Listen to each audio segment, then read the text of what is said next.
व्यक्ति और व्यक्तित्व में कुछ अंतर होता है? कभी ध्यान दिया है आप लोगों ने? बहुत ही प्रैक्टिकल एग्जाम्पल लेते हैं कि व्यक्ति और व्यक्तित्व में क्या अंतर आता है। बाहर की दुनिया से उठा लेते हैं, भौतिक जगत में आप देखते हैं व्यक्ति का निर्माण कैसे होता है?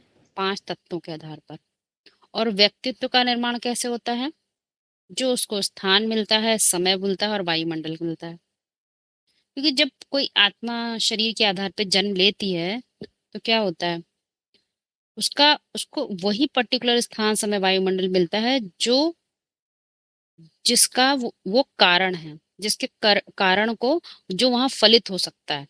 अन्यथा वहां क्यों जन्म लेते, कहीं और जन्म ले लेते। कनेक्शन है, क्योंकि जन्म होना आत्मा का पहले से ही निश्चित होता है कि मुझे कहाँ जन्म लेना है, क्योंकि वो अपनी सोच विचारधारा के आधार पर ही वो अपने प्रकृति का निर्माण करते हैं। मुझे किस गर्भ में प्रवेश करना है उसका कौन निर्माण करता है? आत्मा ही तो निर्माण करती, अर्थात उसके मन बुद्धि में जो विचार चलते हैं वही निर्माण हो जाते हैं।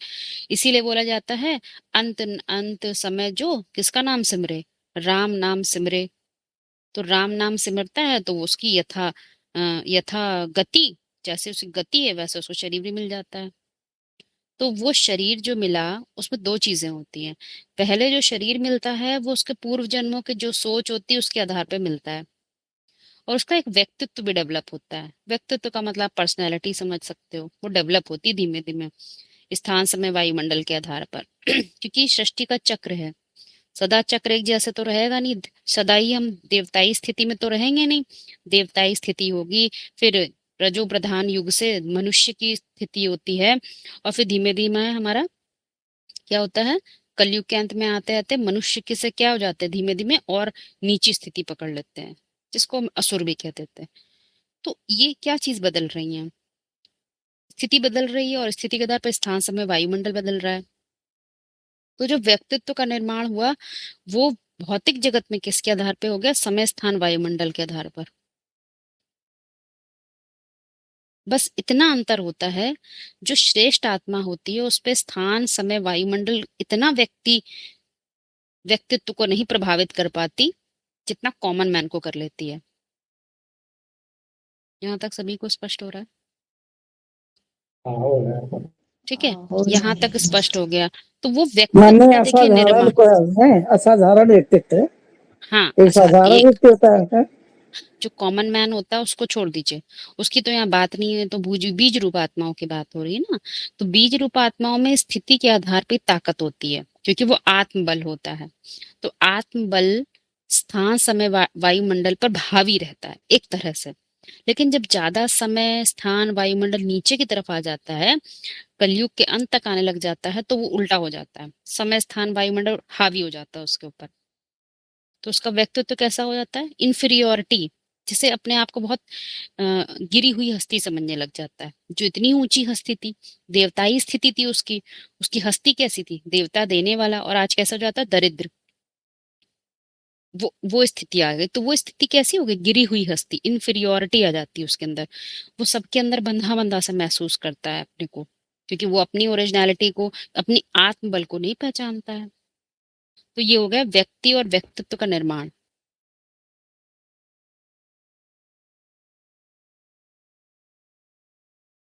अब यहाँ प्रश्न उठता है कि इसी बात को हम आध्यात्म जगत में कैसे समझें? क्योंकि जब हम आध्यात्म में देखते हैं तो उस हमें आत्मा की बात दिखाई देती है, पुरुष की बात दिखाती है, प्रकृति की बात नहीं दिखाई देती। क्योंकि हम यहाँ पर क्या करते हैं? पुरुषार्थ करते हैं। आध्यात्म में तब तक हम जी रहे हैं जब तक पुरुषार्थ कर रहे हैं, स्थिति ऊंचे उठाने की बात कर रहे हैं। तो स्थिति उठाना, ऊंचा उठाना, प्रत्येक बीज का अपना अपना, अपनी अपनी संभावनाएं हैं। क्योंकि सभी बीजों के लिए क्या वायुमंडल एक जैसा चाहिए होता है? नहीं। क्योंकि सभी के लिए समय, स्थान, वायुमंडल अलग अलग होता है। उसका कारण क्या होता है? उसके गुणधर्म। आम जिस वायुमंडल में, जिस स्थान पर पैदा हो सकता है उसमें इमली नहीं पैदा हो सकती। यानी उसके स्थान, समय, वायुमंडल को निर्धारित करने वाला क्या है? आम का गुण और धर्म। यहां तक क्लियर? गुण और धर्म।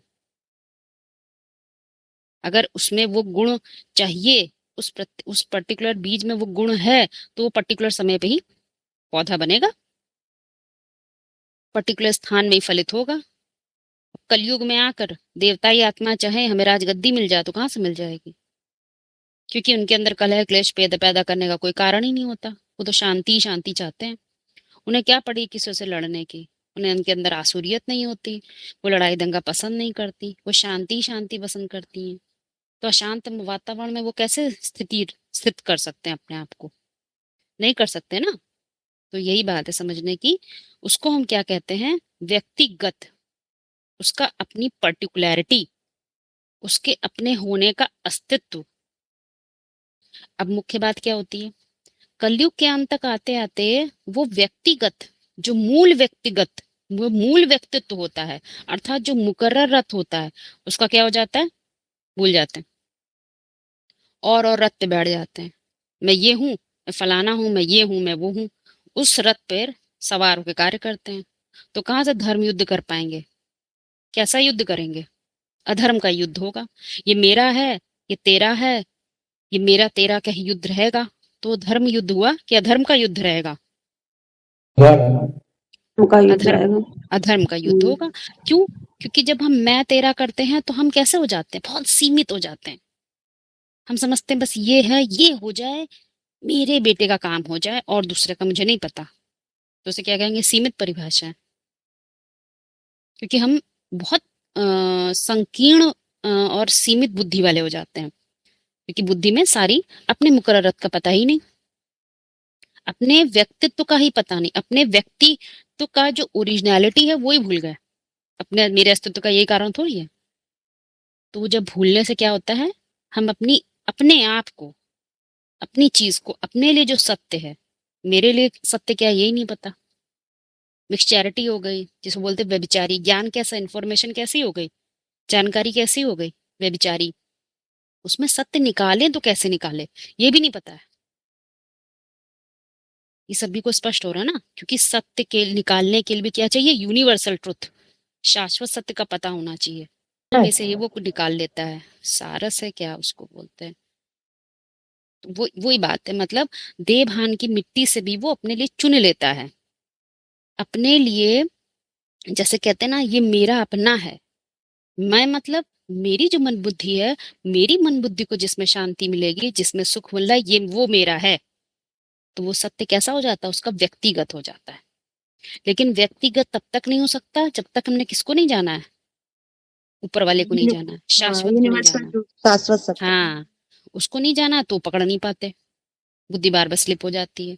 इसीलिए ऊपर वाले को बहुत पकड़ना जरूरी है। उसको हम किससे पकड़ सकते हैं? मात्र स्मृति से, मात्र याद से पकड़ सकते हैं।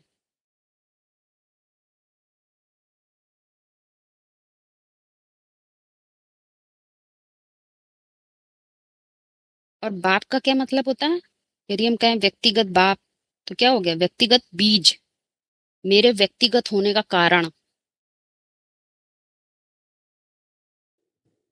VCD 1104 में बोला, जितना जितना व्यक्तिगत बाप को याद करेंगे उतना उतना वर्षा मिलेगा। व्यक्तिगत माना क्या और अव्यक्तगत माना क्या? व्यक्त माना जो आंखों से दिखाई दे उसे कहते हैं व्यक्त, और बाप भी व्यक्ति बनकर आता है। तो उस व्यक्तिगत व्यक्ति में आए हुए बाप को जितना जितना याद करेंगे डायरेक्ट उतना वर्षा मिलेगा। तो यहाँ ये समझना है व्यक्तिगत बाप माना क्या, पहले व्यक्तिगत माना क्या। तो जैसे व्यक्तिगत माना व्यक्ति में निहित, जैसे कहते हैं ना अंतर्गत, इसके अंतर्गत फलानी फलानी चीजें आती हैं, माना इसके अंदर में ये चीजें आती हैं, उसमें निहित हैं। तो व्यक्तिगत माने व्यक्ति में निहित, माना व्यक्ति में क्या निहित होता है? व्यक्ति में उसका व्यक्तित्व निहित होता है, व्यक्त तत्व निहित होता है जो उसको व्यक्ति बनाता है। जैसे एक व्यक्ति अनेकों व्यक्तित्व धारण कर सकता है, ऐसे ही एक व्यक्तित्व को अनेकों व्यक्ति भी धारण कर सकते हैं। दो अलग अलग बातें हैं, ध्यान दीजिएगा। एक व्यक्ति अनेकों व्यक्तित्व धारण करता है और एक व्यक्तित्व को अनेकों व्यक्ति भी धारण करते हैं। जैसे गांधी जी का व्यक्तित्व था अहिंसावादी, उस व्यक्तित्व को अनेकों लोगों ने धारण कर लिया तो गांधी जी के उस पे चलने लगे। और अब यहाँ ये समझना है इसमें अंतर क्या है। क्या अंतर हो गया? शूटिंग पीरियड की बात है। मेल वर्जन को जब डेवलप करते समय बुद्धि की प्रधानता होती है, तब बीज रूप स्टेज पकड़ने का जो पुरुषार्थ करते हैं तो उसमें अनेकों व्यक्तित्व को बुद्धि में धारण करने की क्षमता डेवलप हो जाती है। कैसे? एक मुकर्रर रथ रूपी व्यक्ति के आधार पर। कैसे? उसके कॉन्सेप्ट को समझने के बाद, जैसे जैसे कॉन्सेप्ट समझते जाते हैं तो एक मुकर्रर रथ के आधार पर कॉन्सेप्ट का ज्ञान होता जाता है। त्रिमूर्ति का समझा और महावाक्यों में बाबा ने जो ढेर सारे कॉन्सेप्ट्स बताए हैं, तो उनको समझने के बाद अनेकों व्यक्तित्व को धारण करने की क्षमता डेवलप हो जाती है। व्यक्ति कोई ना कोई व्यक्तित्व को धारण करने वाला होता है। तो मेल वर्जन में हम क्या करते हैं? अनेकों व्यक्तित्व को धारण कर लेते हैं। किसके आधार पर? मुकर्रर रथ की पहचान होने पर। माना कि मन की विस्तार को सार में समाने की क्षमता सिर्फ बौद्धिक स्तर के आधार पर होती है, और जबकि फीमेल वर्जन में उसका विस्तार होता है। पहले सार तक पहुंचते हैं, उसके बाद सार का विस्तार होता है। तो तब क्या होता है? एक ही सत्य के भिन्न भिन्न रूपों की अभिव्यक्ति होती है। माना अब यहाँ उल्टी बात हो गई। एक व्यक्तित्व को अनेकों व्यक्ति धारण कर लेते हैं। एक व्यक्तित्व यहाँ पे पहले डेवलप हो रहा था, एक व्यक्तित्व के आधार पर पहले यहाँ बीज रूप स्टेज में अनेकों व्यक्तित्व को धारण कर लिया मुकर्रर रथ के आधार पर। मुकर्रर रथ को व्यक्ति समझ लीजिए, एक व्यक्ति के आधार पर। और फिर जब विस्तार के होना लगता है, उस सार का विस्तार होता है, तो उस सार के आधार पर अनेकों रूप धारण करता है। वो सार भिन्न भिन्न रूपों में अभिव्यक्ति होती है। तो समझ सकते हैं कि एक व्यक्तित्व को अनेकों व्यक्ति धारण कर लेते हैं। तो व्यक्तिगत बाप माना उस मुकर्रर रथ रूपी व्यक्ति जिसमें अनेकों व्यक्तित्व समाये हैं, अनेकों चरित्रों के कॉन्सेप्ट स्पष्ट हैं, जिसके आधार पर उसके लिए गायन है। ऐसी कोई बात नहीं जो तेरे ऊपर लागू ना होती हो। उसे याद करने की बात है। उसे याद करना सिर्फ डायरेक्टर की स्टेज ऑफ माइंड पर संभव है, जो कि ब्रॉड ड्रामा से बाहर की स्थिति है। माना शूटिंग पीरियड की बात है, जब स्वयं को मन बुद्धि रूपी आत्मा स्वीकार कर लिया समझ करके, तभी डायरेक्ट कनेक्शन जुटता है, जिसके लिए महावाक्यों में बोला है हर बीज रूप आत्मा का अपना अपना मुकर्रर रथ होता है। अब जो व्यक्तित्व क्या है, इसको समझने के लिए समझ सकते हैं। जो पर्सनैलिटी है, व्यक्तित्व माना पर्सनैलिटी, लैटिन शब्द से बना है परसोना, जिसका शाब्दिक अर्थ है मास्क माना मुखौटा। तो पर्सनैलिटी माना ही व्यक्तित्व। दो चीजों से मिलकर बना है, एक है बाहरी रंग रूप और दूसरा है उसका आचार व्यवहार। तो एक व्यक्ति के व्यक्तित्व में दो मुख्य बातें होती हैं। क्या है? एक है हार्डवेयर के रूप में जो बाहरी रूप रंग है, ये सब है। दूसरा है सॉफ्टवेयर, माना कि अंदरूनी स्वभाव संस्कार हो गया। बाहरी स्वरूप हमारी वेशभूषा, चाल चलन, बातचीत करने के ढंग से पता चल जाता है, जो लेकिन अंदरूनी स्वभाव गुप्त चीज है, हमारे व्यवहार का जो मूल चरित्र है। तो ये चरित्र कैसे डेवलप होता है? जन्म जन्मांतर के संस्कारों के आधार पर। क्योंकि एक जैसी परिस्थिति में सब मनुष्य अलग अलग व्यवहार करते हैं। क्यों? क्योंकि सबका देखने का नजरिया अलग अलग होता है, दृष्टिकोण। और वो दृष्टिकोण कहाँ डेवलप किया है? शूटिंग पीरियड में। जो अभी बताया कि एक अनेकों व्यक्तित्व धारण कर रहे हैं, ऐसी कोई बात नहीं जो तेरे ऊपर लागू ना होती हो। इसीलिए बोला है ना, परम ब्रह्म की साड़ी में 84 लाख योनियों के प्रिंट छपे हैं। या मुकर्रर रथ या बीज के लिए बोला है, ऐसी कोई बात नहीं। तो अनेकों व्यक्तित्व को धारण करने की यहाँ कैपेसिटी डेवलप कर लेते हैं। फिर सत्य के आधार पर जब उसका विस्तार होता है, तो वही अनेकों व्यक्ति उसको धारण कर सकते हैं। अनेक रूप नजर आते हैं। मनु और सतरूपा भी यहाँ पे समझ सकते हैं। मनु के आधार पर 100 रूप उसके तैयार हो जाते हैं ब्रॉड ड्रामा में। तो इस हिसाब से व्यक्तिगत बाप माना कि वो उस मुकर्रर रथ रूपी व्यक्ति जिसमें अनेकों व्यक्तित्व समाये हैं। बाप माना बीज, तो वो हो गया, वो स्टेज है बीज रूपात्मा की, जिसमें उसके मुकर्रर रथ की इसकी पूरी नॉलेज हो गई, मुकर्रर रथ पे निश्चय बैठ गया। तो उसको कहा गया है व्यक्तिगत बाप, उसको याद करने की बात। इसमें क्रॉस क्वेश्चन कर लीजिए जिसको। तो इसमें जो कहा है कि व्यक्तिगत बाप को याद करेंगे जितना जितना उतना उतना वर्षा मिलेगा, तो मतलब अपने मुकर्रर रथ को याद करना है। मुकर्रर रथ की भी स्टेजेस होती हैं। तो जो संपन्न स्टेज जो मुकर्रर है, जिसमें अनेकों अनेकों व्यक्तित्व उसके अंदर, उसको कॉन्सेप्ट जब क्लियर हो जाते हैं, तो संपन्न स्टेज के मुकर्रर रथ की बात है। मुकर्रर रथ वो बीज जब संपन्न बन जाता है। अर्जुन की 2 स्टेजेस दिखाई है ना, नीचे की स्टेज और संपन्न स्टेज, इसीलिए बोला नारायण को याद करो। मतलब आत्मा की संपन्न स्टेज को याद करें, ये मतलब है ना। हाँ, आत्मा हम वही पुरुषार्थी स्टेज में संपन्न स्टेज को याद करने की बात है। वो मुकर्रर रथ की, इसमें व्यक्तिगत बात खास इस बात का इंडिकेट कर रही है कि वो व्यक्तिगत मतलब जिसमें अनेकों अनेकों व्यक्तित्व समाये हैं, तो उसके आधार पे वो पर्सनैलिटी बनी, जो जिसको कहा गया व्यक्तिगत बात, जिसमें व्यक्तित्व निहित है, अनेकों व्यक्तित्व निहित समाये हुए हैं, सबके कॉन्सेप्ट क्लियर हैं, उस स्टेज को याद करने की बात है। यहाँ पे स्पष्ट हो रहा है व्यक्तिगत बाप। व्यक्तिगत बाप किसे समझेंगे ये बताइए। इस पे पहले आप लोग स्पष्ट करिए ना, ये चीज स्पष्ट होनी चाहिए, क्योंकि इसमें लोग व्यक्ति में फंस जाते हैं।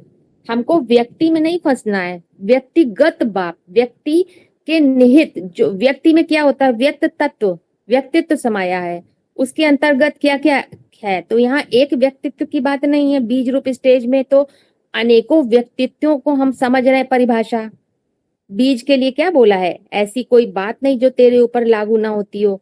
तो जिस जिस चीज का कॉन्सेप्ट समझते जा रहे हैं, तो वो क्या हो गया, अंतर्निहित हो गया, वो व्यक्तिगत हो गया, गत माना निहित।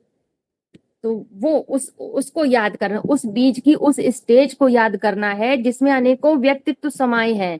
तो यहाँ पे अगर हम ये कॉन्सेप्ट समझ लिया और उसको याद करने लगे, तो जैसे को याद करेंगे, फिर इसके आधार पर गत मत न्यारी हो जाएगा ना। तो यहाँ पे हमने ये स्टेज पकड़ ली, तो ब्रॉड ड्रामा में क्या होगा, अनेकों व्यक्तित्वों की परिभाषा को कॉन्सेप्ट के आधार पे समझ लिया, तो वहां पे उस आधार पे अनेक अनेक रूप से पार्ट बजा सकते हैं। बीज रूप आत्माएं तो क्या है, हर चीज का सूत्रधार है, कलाकार होती हैं, फिर वहां पे उनकी कला की अभिव्यक्ति अनेक अनेक रूपों में होती है, एक पार्ट में बंद कर नहीं रहती हैं। बीज रूप आत्माएं ही साहित्यकार बनती हैं, कलाकार बनती हैं, चित्रकार बनती हैं, संगीतकार बनती हैं, दर्शन शास्त्री बनती हैं, दार्शनिक बनती हैं, अनेकों अनेकों रूप बीज रूप आत्माएं तो बजाती हैं, साइंटिस्ट बनती हैं। तो ये सब क्या है, ये सब की परिभाषा कहाँ डिफाइन करी, अनेक व्यक्तित्व। यहाँ शूटिंग पीरियड में ही मुकर्रर रथ की जब पहचान होती है, उसके आधार पर ही तो ये अनेक व्यक्तित्व का कॉन्सेप्ट पकड़ते हैं, तभी तो वहां ऐसे ऐसे पार्ट बजाते हैं अनेक अनेक तरह के, कोई सीमा ही नहीं है जिसकी। तो वहां पे एक व्यक्तित्व अनेक रूपों में बढ़ गया, अनेक व्यक्ति में बढ़ गया, और यहाँ पे अनेक व्यक्तित्व एक व्यक्ति के आधार पे समझ रहे हैं, मुकर्रर रथ के आधार पे। अच्छा, यहाँ पे जो व्यक्तिगत बाप बोला है, तो व्यक्तिगत यानी निजी, जो हमारा निजी स्वभाव संस्कार है, आत्मा का निजी स्वभाव संस्कार है, तो उसको याद करने की बात है ना, कि जब हमारा वही तो मुकर्ररत हो गया। देखिए आत्मा का मूल व्यक्तिगत माने, गुणधर्म है। देखिए निजी किस लिए व्यक्तिगत बोला गया है। अब जब हम अनेकों अनेकों के कॉन्सेप्ट क्लियर हो जाएंगे, तो कुछ भी पर बचेगा उस बीज के लिए, पर खत्म, तो सब व्यक्तिगत ही तो रह गया। मतलब कि ऐसे थोड़ा सा समझ में आ रहा है, जैसे कि बीज रूप आत्माएं होती हैं, तो बीज में तो पूरे झाड़ का ही कॉन्सेप्ट भरा हुआ है। जैसे जैसे अपने मुकर्रर रथ की पहचान होती जाती है, तो वो सारे चरित्र, वो जो सारे पार्ट हम बाहर की दुनिया में अभी तक देख रहे थे कि इस्लाम धर्म है, बौद्ध धर्म है, क्रिश्चियन धर्म है, सब अलग अलग रूपों में दिखाई दे रहा था, तो वो किस में नजर आने लगता है? वो स्वयं के अंदर ही बीज में ही सारे पार्ट सूक्ष्म सार रूप में भरे हुए हैं। तो वो सारे ही कॉन्सेप्ट यहाँ क्लियर होते हैं, यानी वो व्यक्तिगत में ही वो सब सारे पार्ट या चरित्र कह लो, वो सब भरे हुए हैं। लेकिन जब वही ड्रामा में रोल प्ले करते हैं, तो जैसे जैसे स्थान और वायुमंडल का चेंज होता है, तो वो पार्ट किस रूप में निकलते हैं बाहर? व्यक्ति के रूप में फिर वो बढ़ जाते हैं, है ना? अलग अलग रूपों में वो दिखाई देते हैं। यहाँ सार रूप में है और वहां पे पूरा विस्तार रूप में है। तो वो जैसे जैसे कनेक्शन, अलग अलग स्थिति बदलती जाती है, वायुमंडल बदलता जाता है, वो एक एक पार्ट इमर्ज होता जाता है। ऐसे समझ सकते हैं ना? हाँ, यही तो समझने की बात है कि यहाँ पे व्यक्तिगत हो गया, मानिए उस चीज की, जिस चीज की अथॉरिटी मिल गई हमको। व्यक्तिगत क्या होता है? व्यक्तिगत हमारी पर्सनल चीज है भाई, अथॉरिटी आ जाती है, हमारी पर्सनल है, दूसरा कोई नहीं है। अब यहाँ पे हम लोग के लिए बीज रूप स्टेज के पुरुषार्थी के लिए सब पर्सनल हो जाता है, कुछ भी पराया नहीं है, अथॉरिटी आ जाती है हर चीज की। तो यहाँ वही समझने की बात है, वो अथॉरिटी डेवलप हो गई तो व्यक्तिगत हो गया, वो मुकर्रर रथ के आधार पर डेवलप होती है अथॉरिटी। अच्छा, जब ये लाइन बोली है इसमें कि व्यक्तिगत बाप माना व्यक्ति में आया हुआ बाप, तो व्यक्ति को बताया है 5 तत्वों का जो चोला है, शरीर है, उस शरीर में ही जो मुकर्रर रथ की बात है ना इसमें, इसको थोड़ा क्लियर करिए। व्यक्ति में आया हुआ ये बाप, व्यक्ति इसीलिए तो बोला, व्यक्ति माना क्या? व्यक्ति माना मुकर्रर रथ के लिए कहा है, उसको व्यक्ति ही समझ रहे हैं ना। तो मुकर्रर रथ क्या है? एक मुकर्रर रथ एक एंगल है, एक दृष्टिकोण है, जिसके आधार पे और वो किस आधार पे बनता है? मानसिक, मन और बुद्धि के उससे बनता है, सामंजस्य से बनता है, वो एंगल डेवलप होता है, जो मुकरे ना किसी भी बात के लिए, इतनी दृढ़ता आ जाए। अब उसी के आधार पे सारी चीजें समझते जाते हैं, तो वो उसको व्यक्ति बोला गया है। बुद्धि की शक्ति काम करती है, इस बात को रियलाइज नहीं किया है, वो आत्मा है? उसे आत्मा का बोध है? नहीं। नहीं है। बस यहीं से बात शुरू होती है। जिस दिन ये आत्मा को बोध हो जाता है कि मेरी ही मन बुद्धि की शक्ति काम कर रही है, मन बुद्धि की शक्ति काम कर रही है नहीं मैं आत्मा हूँ, रटना नहीं, सोचना नहीं, परिकल्पना नहीं करना, बिंदी नहीं लगा लेना सफेद सफेद, क्या उस बात को रियलाइज कर लेना कि मेरी मन में कामना है, जो बाहर कामना मुझे दिख रही है, मेरी मन बुद्धि में लोभ है, जो बाहर दिखाई दे रहा है लोगों के कारण, वो रियलाइज होने लग जाए। जब वो अपनी आंखों से वो रियलाइज होने लगता है, तो अपने लिए हम चुनते हैं। क्या चुनते हैं? ये मेरे लिए सही नहीं है, ये लोभ जो मेरे अंदर है ना, ये गलत है, इसको मिटा दो। तो हम क्या क्या अपने लिए चुनते हैं? वो ज्ञान जल जो उसको पवित्र कर दे, उस ज्ञान जल में रमण करते हैं, जिसे कहते हैं नारायण को याद करो, स्मृति लाओ। तुम ये नीचे वाले मनुष्य हो कि तुम नारायण हो। तुम्हारा क्या है? वो है एम ऑब्जेक्ट क्या बताया? नर से नारायण और नारी से लक्ष्मी। तो नारायण को याद करो। प्रकृति की बात नहीं है, केवल पुरुष। पुरुष मतलब शरीर रूपी पुरी में आराम से शयन करने वाला। तो तुम्हें बेआरामी हो रही, अरे मेरे अंदर तो लोभ है, बाहर है तो जरूर मेरे अंदर होगा, तो अंदर आया ना। वो जो आ रहा है वो हम देख पा रहे हैं। अर्जुन अभी देख पा रहा है ये सत्य है या असत्य है, तो उसको मिटा दो। तो कैसे मिटाएंगे? तो वो तंत्र को पकड़ते हैं, ज्ञान को पकड़ते हैं। तो जो ज्ञान आपने पकड़ लिया अपने लिए, वो किसका हो गया? दूसरे का रहा कि अपना हो गया? अपना हो गया। जब आपने रियलाइज कर लिया, तो जन्मांतर आपके साथ रहेगा कि किसी और का रहेगा? हमारे साथ ही रहेगा। तो व्यक्तिगत हुआ कि नहीं? शरीर हाँ। छूटेगा ना। क्या आपकी हाँ। वो पर्सनालिटी खत्म हो जाएगी? नहीं। मुकर्ररत काम करेगा नहीं करेगा? काम करेगा, हम्म। जन्मांतर काम करेगा। आप उससे हट नहीं पाएंगे, क्योंकि आपकी वही ओरिजिनल, वही आपका ओरिजिनल व्यक्तित्व वही है। क्योंकि रथ पे सवार होते तो क्या करते हैं?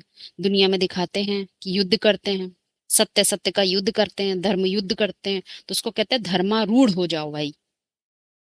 कृष्ण ने कहा तुम युद्ध करने के लिए धर्मारूढ़ हो जाओ। ऐसा वैसा रथ थोड़ी था वो, एक कॉमन रथ पे बैठ गए। अरे मैं माँ भी हूँ, मैं बेटी भी हूँ, मैं पत्नी भी हूँ, मैं पति भी हूँ, मैं ऑफिसर भी हूँ। ये सब धर्म के नहीं है रथ। ये रथ नहीं काम आने। आज आज बना ऑफिसर फिर रहा हूँ, कल नौकरी से निकाल दिया जाऊंगा, कुछ नहीं रह जाऊंगा। आज बना डॉक्टर फिर रहा हूँ, कल शरीर छोड़ दूं, कुछ नहीं रह जाएगा। तो वो रथ पे आरूढ़ हो जिस रथ से वो युद्ध कर सकूं, जो मैं अपने लिए असत्य को खत्म कर सकूं, अपने लिए, ताकि वो जन जन्मांतर वो असत्य मुझे डिस्टर्ब ना करे, मैं आराम में रहूं। यदि मैं आराम में रहूंगा तो मेरा वृक्ष भी आराम में रहेगा, क्योंकि मैं जिम्मेवार हूं, मैं बाप हूं, मैं बीज हूं। तो क्या हो गया? वो व्यक्तिगत ज्ञान हुआ कि नहीं हुआ? वो नारायण को याद किया गया कि नहीं याद किया गया? कंफर्टेबिलिटी हाँ, आई कि नहीं आई? आरामी आई कि नहीं आई, कि बेआरामी बनी रही? आई, आरामी आई। आ गई। आपने ये एक्सेप्ट कर लिया कि आपके मन में जितने भी दुनिया के जितने काम हो रहे हैं, जितनी भी चीजें हो रही नेगेटिव, वो सब आपने किया है, उनका नक्शा आपने तैयार किया, ये एक्सेप्ट किया आपने? हाँ, और क्या। एक्सेप्ट और कर का लिया? सुनिए, हाँ, कर ली। एक्सेप्ट कर लिया मतलब आप में समझ लिए, यानी हम आत्मा के पथ पे चल दिए हैं, हम आध्यात्म के पथ पे चल दिए हैं, हमें प्रकृति से कोई मतलब नहीं है। अब मेरी मन बुद्धि में जितनी भी रॉन्ग इन्फॉर्मेशन है, असत्य इन्फॉर्मेशन, असत्य ज्ञान भरा हुआ है, वो सारा मैं आज क्या करूंगा? सबको फेंक दूंगा, मैं नारायण बन जाऊंगा। मैं सत्य ज्ञान में रमण करूंगा, असत्य में नहीं। तो सत्यता का के लिए क्या करते हैं हम लोग? चिंतन करते हैं, मंथन करते हैं, ये सही है, ये सही नहीं है, ये करना है, ये नहीं करना है। इस बात का तंत्र ये है, जो मैं देख रहा हूँ ये नहीं है, वास्तव में ये है। वास्तव में ये राम कोई व्यक्ति नहीं है, राम का चरित्र काम करता है। तो हमें चरित्र को पकड़ना है, व्यक्ति को नहीं। तो ऐसे करते करते क्या होगा? बुद्धि एकाग्र होती जाती है, तो फिर उसमें आराम मिलता है, मौज मिलता है। क्योंकि संगम युग कैसा होना चाहिए? मौज का युग होना चाहिए। मौज किसमें मिलेगा? सत्य में तो मौज मिल ही नहीं सकती, विनाशी में तो मौज मिल नहीं सकती। आज रहेगी कल नहीं रहेगी, आज नौकरी कल चली जाएगी, आज बीवी है कल चली जाएगी, आज बच्चे हैं कल धोखा दे के चले जाएंगे, आज साथी है कल धोखा दे के चले जाएंगे, आज पैसा है कल लुट जाएगा। तो ये सब साथ में नहीं रहेगा। तो जो अविनाशी उसको पकड़ूंगा तो मौज रहेगी, कोई टेंशन नहीं। बैंक लूटे, कुछ भी लूटे, मेरा कुछ नहीं लुटेगा। तो क्या आ रहा है? आराम आ रहा है ना उसमें। हाँ, आ रहा है। ऐसे करके धीमे धीमे इस बात पे मंथन करते कि मेरे लिए वो चीज क्या है। जब वो लगा, मेरा मतलब ही मैं कोई नाम से नहीं हूं, मैं क्या हूं? मैं एक चरित्र हूं। जो चरित्र मैं वास्तव में यहाँ प्ले कर रहा हूँ, क्या मैं यही संपूर्ण चरित्र हूँ? नहीं, मेरे अंदर अनेकों व्यक्तित्व काम कर रहे हैं, उनके अनेक चरित्रों की परिभाषा काम कर रही है, पर वो संपन्न नहीं है। मुझे निकालना है कि ये परिभाषा मेरे लिए रॉन्ग है, मैं ये छोटा चरित्र बन जाने वाला नहीं हूँ। मैं कोई घर का कल्याण करने वाला, मैं कोई देश का कल्याण कर, प्रदेश का कल्याणकार करने वाला नहीं हूँ। मैं अपने पूरे झाड़ का कल्याण करने वाला हूँ, क्योंकि संसार में ही जो सार छुपा वो मैं समझ रहा हूँ।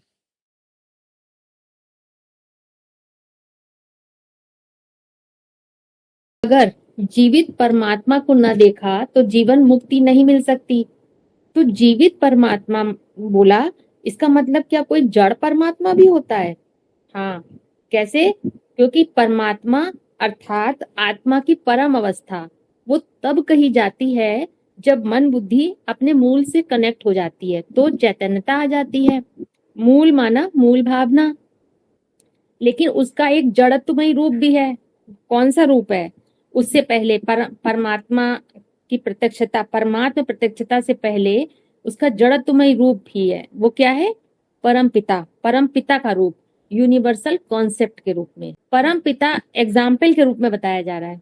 परम पिता अच्छा, यूनिवर्सल ठीक है। कॉन्सेप्ट है ना। तो ठीक है, परम पिता माना कि निष्क्रिय बीज, जैसे हद के बीज होते हैं, धरनी में न डाले जाएं तो जैसे कि जड़ हैं, ऐसे ही परम पिता अर्थात बुद्धि रूपी आत्मा की सबसे परे से परे की बुद्धि की स्टेज है, जहां पर सिर्फ अपने अस्तित्व का भान है कि मैं हूं, लेकिन मैं क्या हूं इस चीज का भान नहीं है। वहां पे उस स्टेज में मैं हूं मतलब अपने आत्मा होने की वो आ गई, कॉन्शियसनेस जागृत हो गई, मैं हूं इस चीज का भान है। देह भान वाली नहीं, आत्म भान वाली कॉन्शियसनेस जागृत हो गई। तो परम पिता माना निष्क्रिय बीज, क्योंकि वह सिर्फ कॉन्सेप्ट को स्वीकारा है, कॉन्सेप्ट को पहचाना है, मैं हूँ, आत्मा हूँ, मन बुद्धि रूपी आत्मा हूँ, मन बुद्धि रूपी बीज हूँ। तो परमपिता अर्थात निष्क्रिय बीज वो अभी सक्रिय नहीं है, क्योंकि अभी धरनी में नहीं डला है। और उसका साकार रूप है परम पिता का परमात्मा, वो है सक्रिय बीज, बीज की सक्रिय अवस्था। माना परम पिता की धरनी है परमात्मा। जिस स्थिति में पहुंचकर ये कॉन्शियसनेस डेवलप हो जाती है मन बुद्धि रूपी आत्मा में कि मैं हूं तो मैं क्या हूं, मैं कौन सा बीज हूं, मेरी क्या पेक्युलरिटी है, केंद्रित मन बुद्धि है तो उसकी परिधि क्या है, तो उस स्थिति में जीवंतता आ जाती है, चैतन्यता आ जाती है, माना कि बोध हो जाता है। इसीलिए बोला है जीवित परमात्मा। माना अपने पर्टिकुलर सत्व की पहचान हो जाती है, जो कि उस बीज के लिए, उसके झाड़ के लिए अविनाशी और कल्याणकारी ही साबित होता है। मन बुद्धि को अपने मूल गुणधर्म की पहचान हो जाती है, अपने कारण रूप की पहचान हो जाती है, जिसके कारण उसका अस्तित्व इस दुनिया में है, जिसके आधार पर ही वो परम पाठ को धारण करता है, तो परमात्मा कहा गया है। ज्ञान यज्ञ के आदि में शाश्वत सत्य का ज्ञान होने पर जब स्वयं को आत्मा समझते हैं, बीज माना कारण समझने लगे पूरे झाड़ का, अपने संकल्पों के झाड़ का, तो कॉन्सेप्ट का ज्ञान समझ में आ गया। लेकिन जब तक उस ज्ञान को स्वयं के ऊपर अप्लाई न करें, वो ज्ञान सिर्फ बीज है, बीज वो इनएक्टिव फॉर्म है, जब तक स्वयं के ऊपर अप्लाई नहीं किया।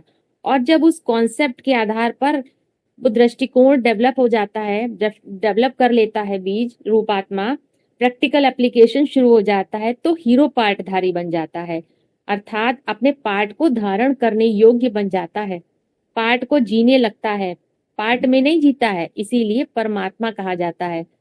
परमात्मा है उस बीज की सक्रिय स्टेज और परमपिता है उस बीज की निष्क्रिय स्टेज।